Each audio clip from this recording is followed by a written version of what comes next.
Hi guys, welcome back to another episode of Storytime Society. I'm your host Jamie and I'm so happy you're here. I'm so glad you're alive. Thanks for tuning in to another episode. The theme of this episode is bad boyfriends. We haven't done this one in a while, although there have been many bad boyfriends in the past so many episodes, but let's get into it. The title of the first story is my 23 female boyfriend, 23 male of 3 years, stealthily took my 11-year-old dog to a vet 80 kilometers away to be put to sleep. It was only luck I found out and got him back. My boyfriend doesn't know I have my dog back, but he comes back tomorrow night. My boyfriend Jay left for a trip up the coast to help family on Friday morning. While I was at work Friday, I got a phone call from one of my ex-flatmates, Bob, who I lived with at uni.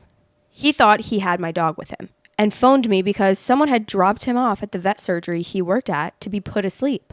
Bob sent me pics and it was my Stixie. I'd recognize him anywhere. I grew up with him and he was so close to me when I left home to study. There was no questions about it. Stixie stayed with me. Bob kept Stixie with him and I drove to pick him up as soon as I was out of work. Bob also showed me a phone recording he took of the vet's security camera screen. And there's no doubt in the world it's Jay dropping him off. He's even wearing the same clothes he left in this morning before I went to work. Jay has texted me a few times today, and I don't know why, but I'm not confronting him about this. I'm actually scared I will utterly lose it at him. I'm running everything through my head on why he would do this. We talk sometimes about moving north to be near his family or overseas within a few years. I can't believe I'm trying to find reasons for him to do what he did, or reasons for me to not rip him a new one and dump everything he owns out on the front lawn and set fire to it tonight. I'm half numb and half stunned beyond rational thought. Why can't I get functionally angry here? He texted me this morning like he normally does when he's away. I replied like normal, though we're not big text talkers anyway. He asked me a couple of times if I was okay. Everything in the texts I'm trying to read into what the hell he thinks he was hiding. Dump this man immediately and set fire to everything he owns, girl. Seriously, do it. That sounds like a great idea to me. That sounds like a perfect idea actually to me because in what fucking world? In what world? Actually, this man, I don't even know if he would make it out alive. If this happened to me, I don't think he would make it out alive, truly.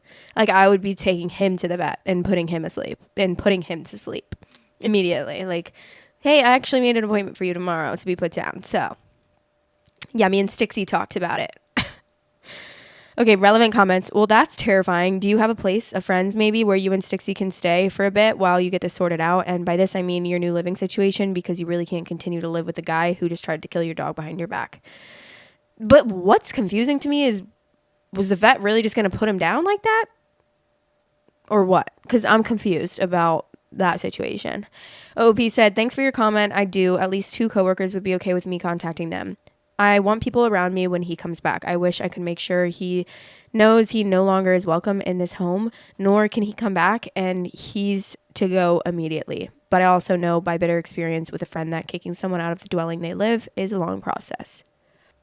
Okay, she posted the same day, and this has a little bit more information. I think it's on a different subreddit, but it says, my boyfriend out of the blue took my beloved old dog to a vet to be put to sleep secretly. Is what he did likely to be massively illegal? What steps can I take to protect myself before he returns tomorrow? I have a dog, Stixie, who's 11. Yesterday morning, my boyfriend left to go up to the coast to see family. He doesn't return until Sunday night. By sheer luck and nothing else, an ex-flatmate of mine, working at a vet clinic 80 kilometers from me, called me while I was at work and asked if a dog someone had brought in to be put to sleep was my Stixie. And it was. I had him hold Stixie and I collected him on Friday. My flatmate showed me a recording he made of a security video at the vet clinic, and it's definitely my ex dropping Stixie off. How illegal is this? I currently live in a flat that I rent, and my boyfriend pays half, but I'm the only one on the lease. I want him out ASAP, or I want to be out of this situation as soon as possible. What options do I not have? A friend of mine once tried to have a violent ex removed, and it took months. I want to be out of this immediately. Are my only options to move? How do I protect myself from what my boyfriend, ex to me now, though he doesn't know it yet, may do to the place that I rent when I return? I presume my landlord couldn't kick him out if I leave right away. He's never shown any weird tendencies before, so maybe I'm overthinking this. My boyfriend doesn't know I know what he did, nor that I have Stixie back. Sorry for the scattergun of questions. I'm scatterbrained at the moment, and he only returns in 20 hours or so, and And I don't ever want to see so much as a hair on his head again. I feel that. Some relevant comments. Someone said, not legal advice. Keep your dog somewhere else. If he has access to him, who knows what will happen again. OOP added in the comments of the first post, just got off the phone with my workmate. She's offered to come here overnight and she'll be here soon. We'll figure out what to do in the morning. I really appreciate all of your posting. It only took reading a few to take myself out of this stupid installed state of mind and move into action. Okay, now the update is posted the next day, and it's a quick update. It says, a night's sleep with good people around me helped. I phoned a workmate to see if I could go stay there with Stixie, and she came over here for the night instead. We spoke, and we have a plan. Thank you for all of the links to NSW laws. It looks like I might be in the clear with forcing my ex out. I am the renter. I am the only name on the lease, and we had no written agreement. From my understanding, he is a boarder or lodger and can be removed quickly. I'll have to clarify, of course, but that gives me some confidence. I was freaking out because I didn't know where to start last night. My ex will be confronted with more people I know in the house backing me up. Stixie is also in good health. He's 11 and a bit too fat and slower than he used to be, but he's fine. These photos are from early in November when we visited a property out of town. He started life as a farm dog, and going back made his day. Oh my God. Wait, I want to look at the pictures. Ugh. Link no longer works and I was unable to retrieve the pictures. I'm actually so sad. He's not microchipped. I'm taking a personal leave day Monday and getting him chipped first thing. This is update 2, and this is all there is at the moment, and this is posted the next day. He came back. He lied. I was upset and looked like it. We gave him enough rope to make excuse after changing excuse. First, he was shocked Stixie was gone and would help look for him. Then he was shocked someone took him to a vet to be put down. And then when confronted with proof it was him, he claimed Stixie was hit by a car and he had to end his suffering. When confronted with a live, happy Stixie, he turned it around and it ended with him telling me he should have had me put down. My coworker and her partner and I told him he was not welcome in the house anymore and that they were moving in with me. And everyone in the house and the neighbor we both get on well with who saw him return on Friday to take Stixie now knows what kind of person he was. He left on his own accord and took some of his stuff. I'm no closer to knowing for sure why he tried what he did. Sorry for jamming up legal advice with this one. It wasn't much of a legal ending. Okay, so he's a fucking psycho freak, clearly. I wonder, what could he have done? Also, 3 years they've been dating. I need to know other things that this stupid fucking devil motherfucker did in the 3 years that they've been dating, because this cannot be the first time he's done something like this. Okay, a top comment says, that line, quote, it ended with him telling me he should have put me down, just makes it clear this person was trying to hurt OP in the most cruel way their twisted little mind could sort out. Despicable. I'm so scared. I'm so glad, because imagine this girl had no one. Imagine this girl had no one else to support her, to back her up, and this guy, what would he have done? I can't even imagine what he would have done if he came home and she was the only one there with her dog. I'm sure they both would be not alive today, which thank God. Obviously, that's so morbid to say, but thank God she has people to support her. I'm just can't help but think about people that are in a similar situation that don't have anyone to support them, which is just so sad to think about. Storytime Society is now available on all listening platforms. If you are on any of those listening platforms, I would really appreciate it if you rated me 5 stars. Thanks for all the support. The title of the next story is, my boyfriend, male 25, and I, female 23, had an argument that is giving me red flags. Is it enough to leave our years-long relationship? Please help. Trigger warnings: abuse, stalking, controlling behavior, emotional abuse and manipulation, menacing people with guns, possible property damage. That's a lot of trigger warnings. My boyfriend and I have been together for over 5 years and have lived together for 1.5 years now. For context, I was getting ready to go to a Halloween potluck with some of my girlfriends and their respective boyfriends. When I was getting ready, my boyfriend began discussing the idea of a curfew with me, explaining that no woman should be out late because, quote, nothing good happens late into the night, and that I shouldn't be out until 3 a.m. I explained that I don't want to be out that long, but the idea of him putting a curfew on me made me uncomfortable. He told me that unless he is physically there with me, I, a female, shouldn't be out of the house late and at a party. I told him there is no need for him to be this controlling with me and that I was confused, since he had never done anything like this before. I go to social events pretty regularly, but rarely go to the parties like this, maybe once every 3 months. He was also invited twice to come to this party with me and declined. I asked my boyfriend why he's saying all of this, and he said that, quote, I have standards. These are my standards. If you don't like them, you don't have to live with me anymore. I'm not budging on this. And then he explained that, quote, now I expect you to be home at 1 a.m. because you're pissing me off, but I should be saying 11 p.m. This freaked me out. I packed a bag, left to my parents' house, and I haven't been back since. I don't know what to do from here. I want to emphasize he's never done anything like this before, which really threw me off, and hence why I'm asking for advice on an internet forum. I left the house crying and upset, and my boyfriend hasn't reached out to me in over 72 hours to check in or initiate a chat. Ideally, I would like a conversation to be started by him, but I'm convinced my boyfriend has no shame for his action and believes that I'm the one in the wrong. Please let me know what you, an unbiased random internet stranger, thinks about this situation. I love the relationship my boyfriend and I have built together, but this seems like a huge red flag to me. It's one thing if he's like, hey, I don't think you should be out this late because it's like really not safe. Do you need me to come with you? Do you need me to come pick you up at a certain time? I don't want you, like, obviously it makes sense to be worried about a woman out late by herself or whatever the case may be, but this is not the way to go about it. Also, like, she can also make her own decisions. She's old enough to make her own decisions and decide. So for him to be like, no, I have standards. What do you mean you have standards? What? Like, okay, I'm not a fucking dog. Like, you don't have me on a leash and you're gonna, like, put me in the kennel or something. What do you mean? I'm not gonna have a curfew put on me by my boyfriend. Maybe to suggest that, you're worried and you don't want me to be out late and you don't want to like worry about me out late or whatever the case may be. Okay. Suggesting something or helping out or suggesting that, hey, is there any way I can help you out? Is there any way I can make sure you're safe?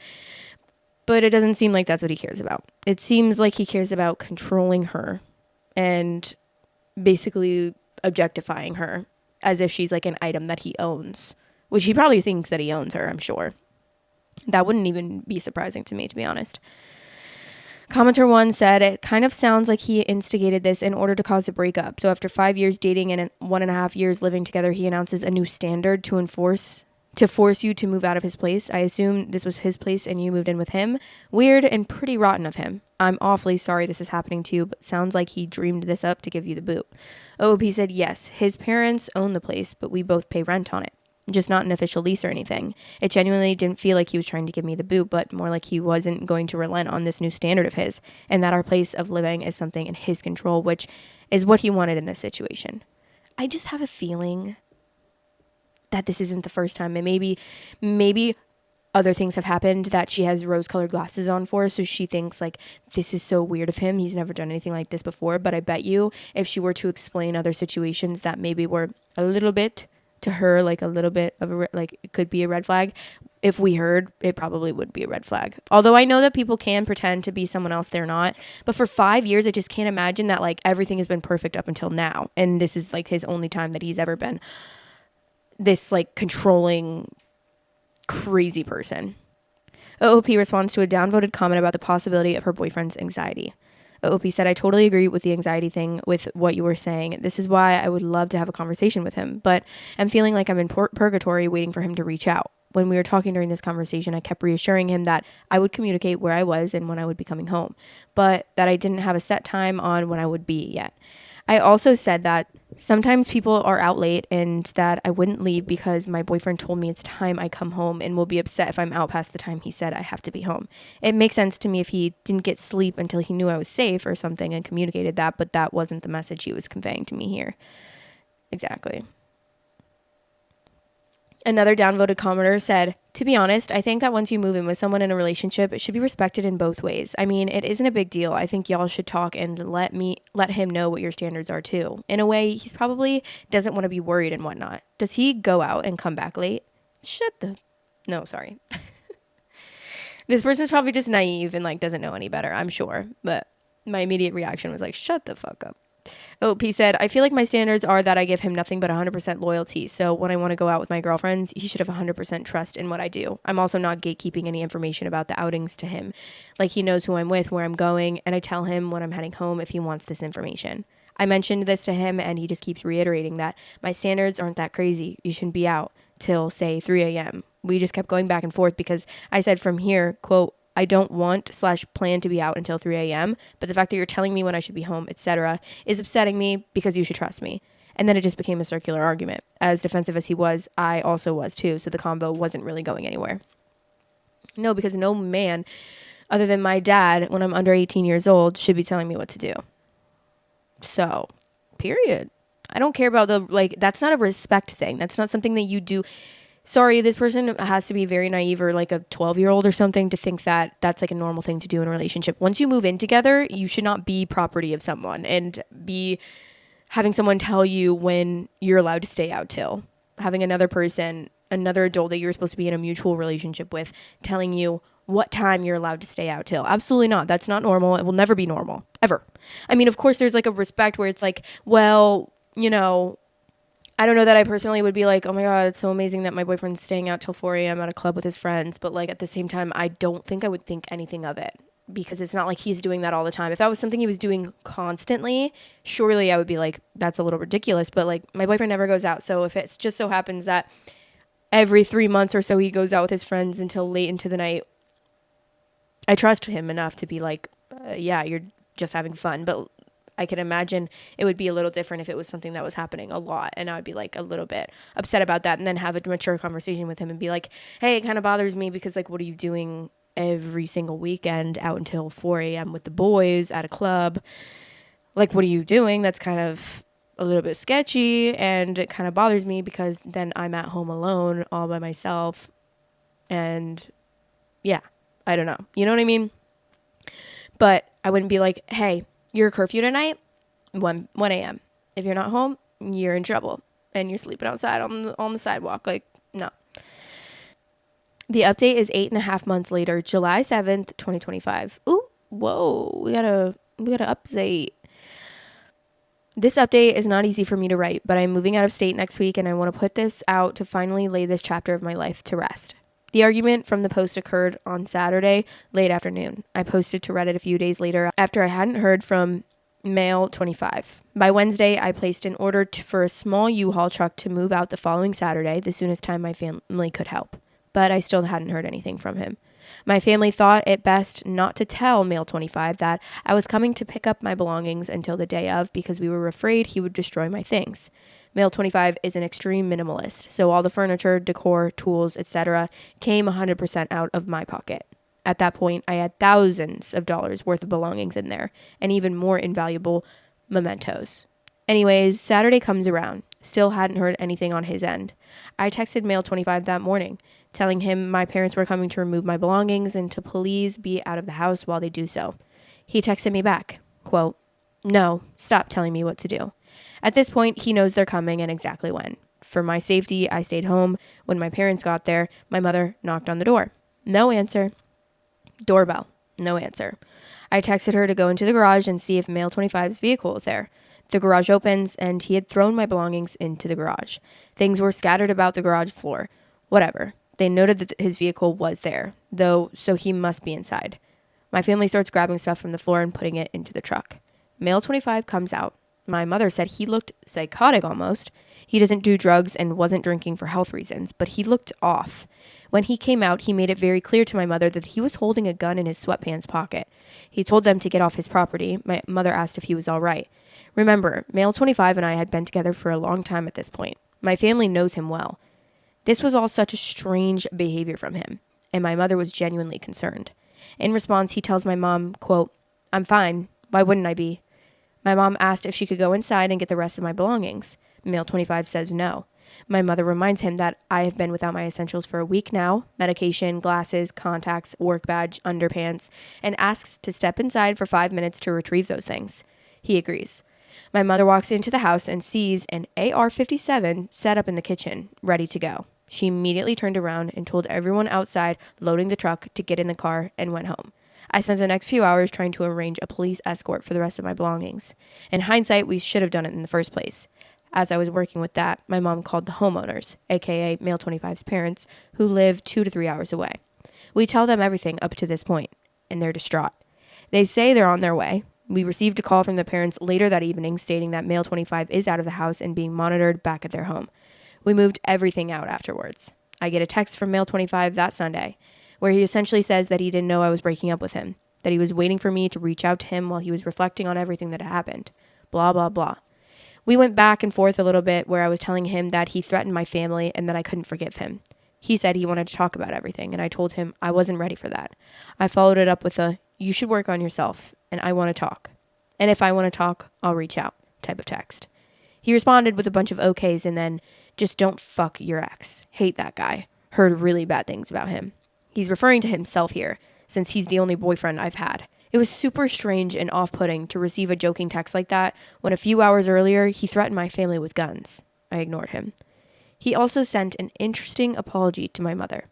To me, it's a liability thing that his lawyer mother asked him to send. Highlights included, quote, I know you felt threatened by what you saw, and there is no excuse for having guns out while people are present at my house. Seeing a gun, concealed or otherwise, in that sort of situation is enough to shock someone, especially those unfamiliar with these weapons, and my parents agree and have asked me to give my guns up until I'm more responsible and careful. He texted me again the next day saying, quote, I know I've acted nonchalant about things, and it's not a good habit. I can't continue to live in limbo. I hope you will come over and talk to me in person. False hope is not doing me any good. I need to move on with my life. Where I responded, quote, I do not want to give you false hope, but I'm not in a place of forgiveness. I think it's time that we continue to move on with our separate lives. This is when he responds with, quote, listen, come talk to me. I feel awful that I used your own love for me as a lever against you. I hate the person who did that to you, and every day I try to bury that part of myself. Lots to digest there. We exchanged a few more texts, and I naively agreed to have a conversation in person. I would not have it at the house. It would be during the day, and it would be in public. I now understand that I should have never entertained this idea in the first place. I was emotional and confused at the time. I had been with male 25 for years at this point and wanted clarity on what drove him to do this. Okay, sorry, I have to interrupt quick, and I never do this, but this is giving like he's gonna pew everyone in public, and her, and also himself. And like, it's really giving me bad vibes. Like, I just feel a dark cloud over me while I'm reading this story. It's really strange, and I'm like so nervous about what's about to happen. I told him my availability to talk on Thursday, and he said he wasn't sure he was available, but he would let me know. I didn't hear back from him until Thursday at 8:15 p.m. when he asked, are you still coming or no? A location hadn't been discussed. It was dark out.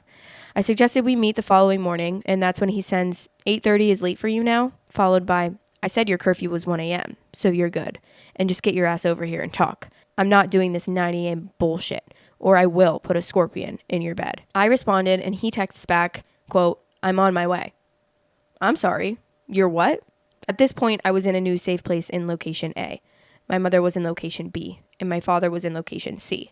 I had to call everyone and let them know male 25 was going to show up at one of their locations, since he knows where they both live. He showed up at location C, where my father was. My father told me that he was scared for his safety and home. Luckily, nothing happened. Male 25 waited outside for a bit after texting me, here, and left. This whole night rattled me. I stayed up all night, scared he was going to show up at my mom's place next, or mine. I ignored his texts. He started to call, left an eerily calm, cool, and collected voicemail, wondering when we were going to chat, saying that if I wanted to, quote, have that conversation, I, female 23, am welcome to the house whenever. I texted him back, threatening a restraining order if he ever contacted me again. A month later, he texted, quote, hey, obviously what happened, happened. I'm sorry I made you feel unsafe. That's not who I am as a person or who I would want to be. I wish you the best in whatever you do. And that's the last I've heard from him. All of this could have played out way worse. I'm relieved for the safety of my family and my own. I'm fortunate enough to have gotten out when I did. And yes, I understand things could have been done differently on my end. I learned a lot about myself through this experience. I chose to text male 25 in the non-confrontational way I did for my safety. We live in a small community. I genuinely believe this man is dangerous and could harm my family, my dog, my friends, etc. if I angered him. We're all within a mile or two of each other, and he knows where to find all of them, and me, if he wanted to. I condensed some of the details for the sake of brevity in this post. I have screenshots of all the texts I quoted above. I'm happy to answer questions in the comments. Okay.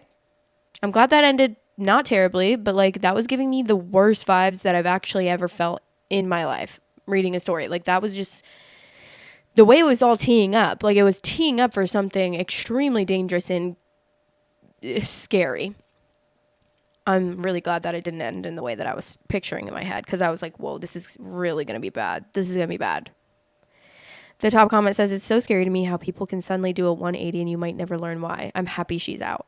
I just have a feeling that he has to have something going on that like triggered a mental illness that maybe that was like dormant in his brain or something, and up until this point, and then something, I don't know, happened that like triggered something, and then he like, because this just seems like behavior of, I don't even know what mental illness, but it's some type of mental illness that because there's no way you're with this person for this many years and then all of a sudden that's happening. I mean, oh my gosh.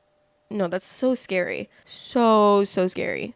Someone said, I'd like to hijack this thematically fitting top comment for a PSA. Never ever meet with your abuser to learn why. You're not going to learn it anyway. Abusers lie all the time. Most of them don't even admit the truth to themselves. They live in denial to keep up their self-image as good people who just had to do what they did because you or whatever random circumstances or other excuses made them do it. Hopeless, you see. That's genuinely how they think. And you'll never find the right words to make them understand because those magic words don't exist.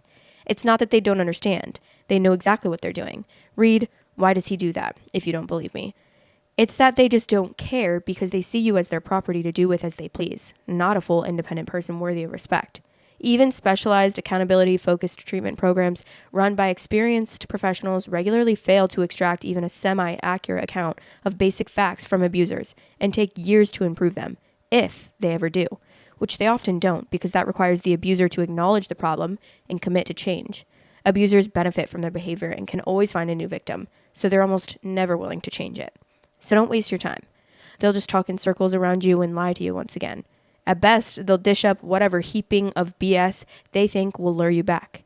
And if they could previously manipulate you, there's a risk they'll succeed, so stay away. At worst, it's a plot to murder you. It's pointless and extremely dangerous to try to get closure.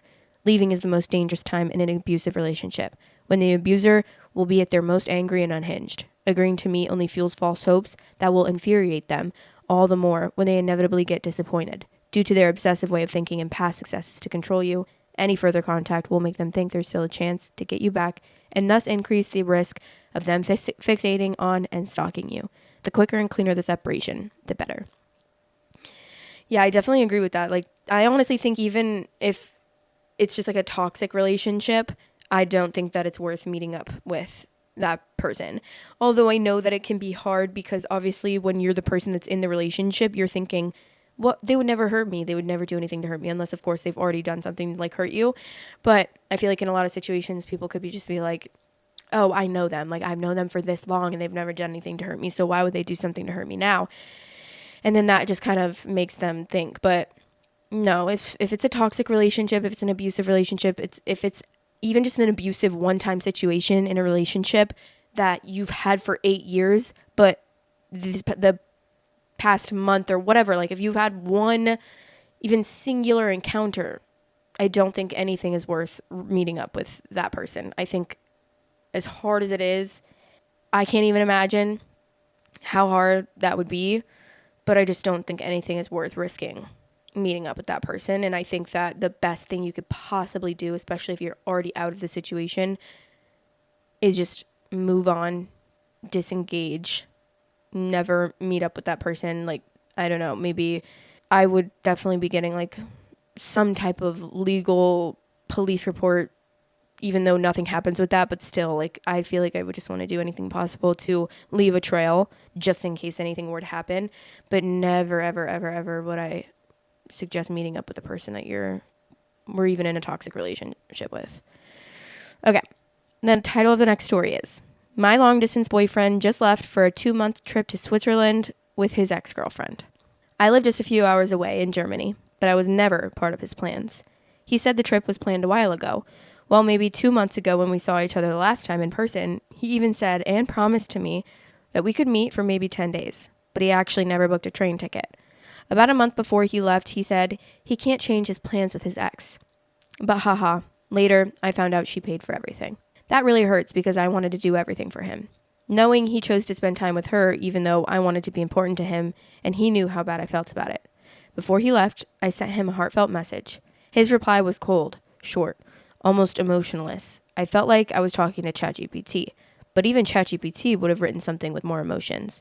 And just before boarding, he wrote, quote, "Have a good night," heart emoji. Since then, I've cut off contact. But he also sent another message, something like, "I landed safely. I'm hurt and disappointed." Yeah, never trust that man ever again. I mean, I'm glad you cut contact. There's really nothing else I could say about that. The best possible situation is that you cut contact with this man and never speak to him again, because he just discarded you like so quickly, which I'm sure whatever relationship he has with his ex is not going to last. He probably did the same thing to her. Okay.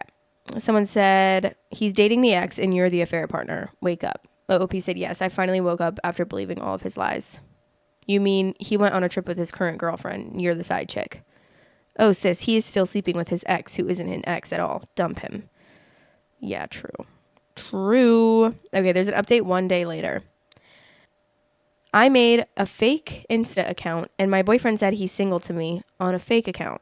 So I decided to follow him on Instagram with a fake account. He actually accepted my friend request yesterday, so I started chatting with him a bit and told him I'm from Spain and that we had met online before. After like 5 minutes of chatting, he suddenly said he remembers me, even though we've clearly never met. I asked him why he's still awake, and he told me one of his university friends died. Like, seriously? That's such a disgusting lie to just throw out for attention. Who does that? Then I asked him if he has a girlfriend. He said no, that he broke up a month ago with someone from Germany because, quote, she wanted to know too much about him. I asked twice, to be sure, and both times he told me he's single. Meanwhile, I'm literally his girlfriend, or was, and he's currently on a trip with his ex and said to my fake account that he's just on a trip with his friends. Another funny thing is, after that, he texted to me his ex-girlfriend and called me babe. Ew. I hope he will never ever have a girlfriend in his life again. I hope karma gets to him.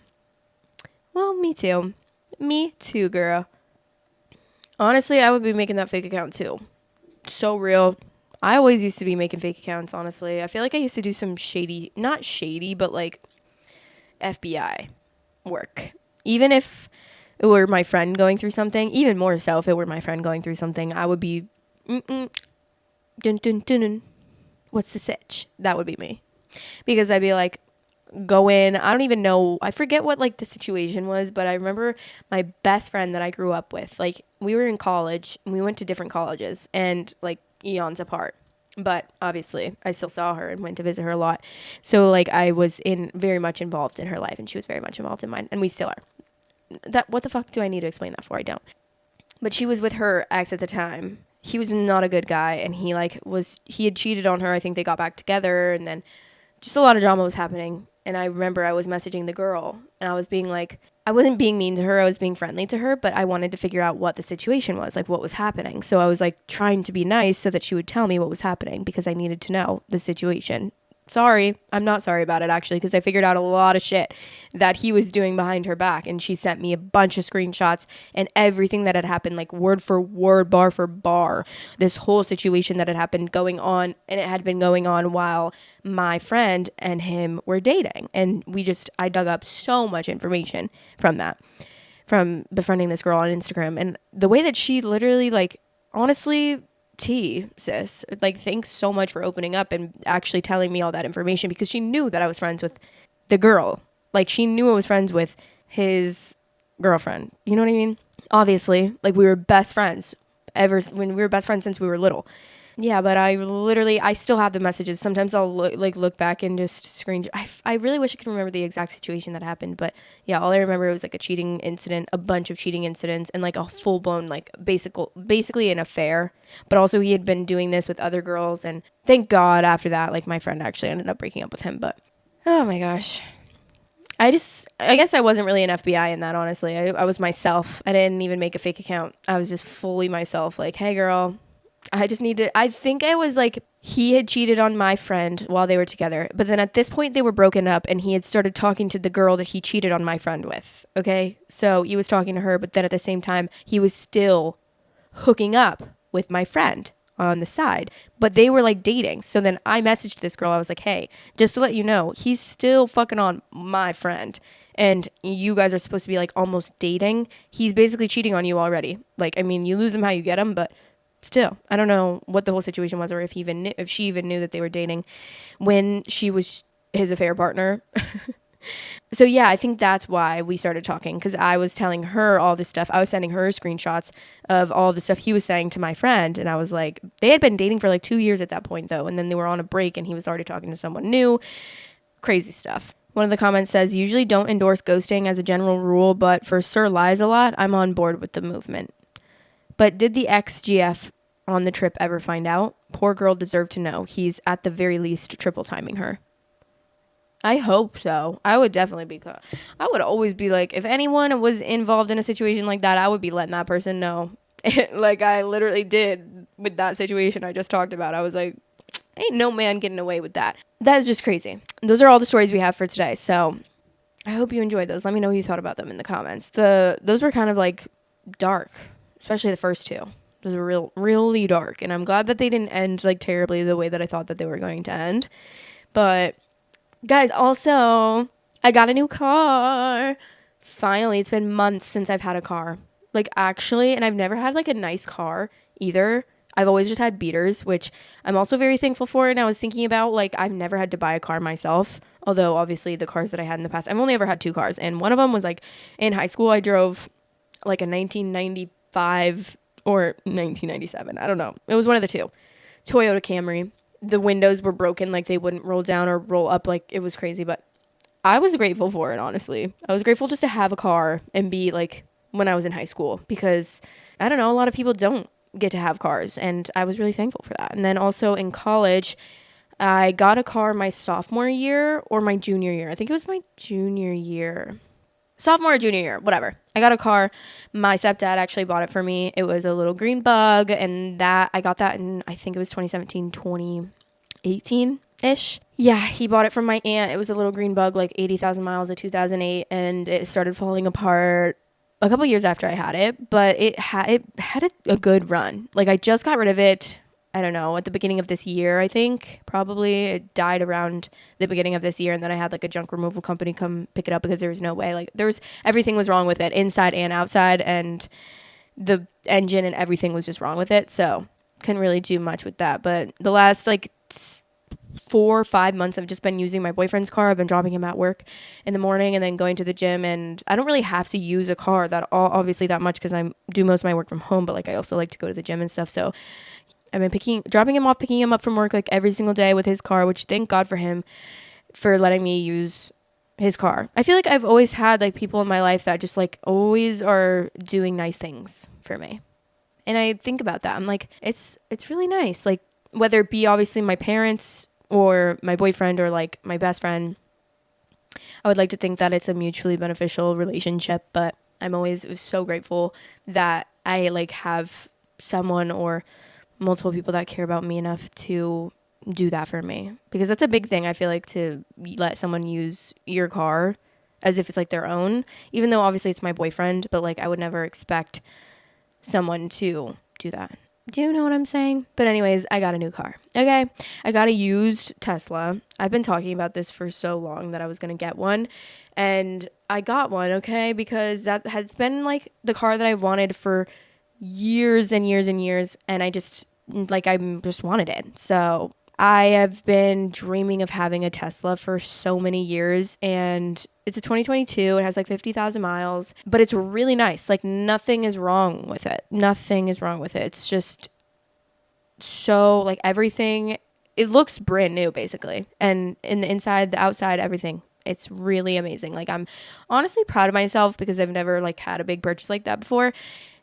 And although I'm 27 years old and I probably should have by now, I'm very, I always talk about it. I'm very, very, very scarce. I have a scarcity mindset, and I try not to spend money. I try to buy lots. I mean, even with my car, I'm buying used, which is obviously like a common thing to do. You usually buy used cars, but everything I buy is used because, I don't know, secondhand is just better. And also everything's so much cheaper when you buy secondhand. So like, why am I going to get a fucking expensive ass car that's brand new when I can just buy pre-loved? Got a new car. Also, which I'm like, today I had a call. So I got invited to this event, and it's like a gala.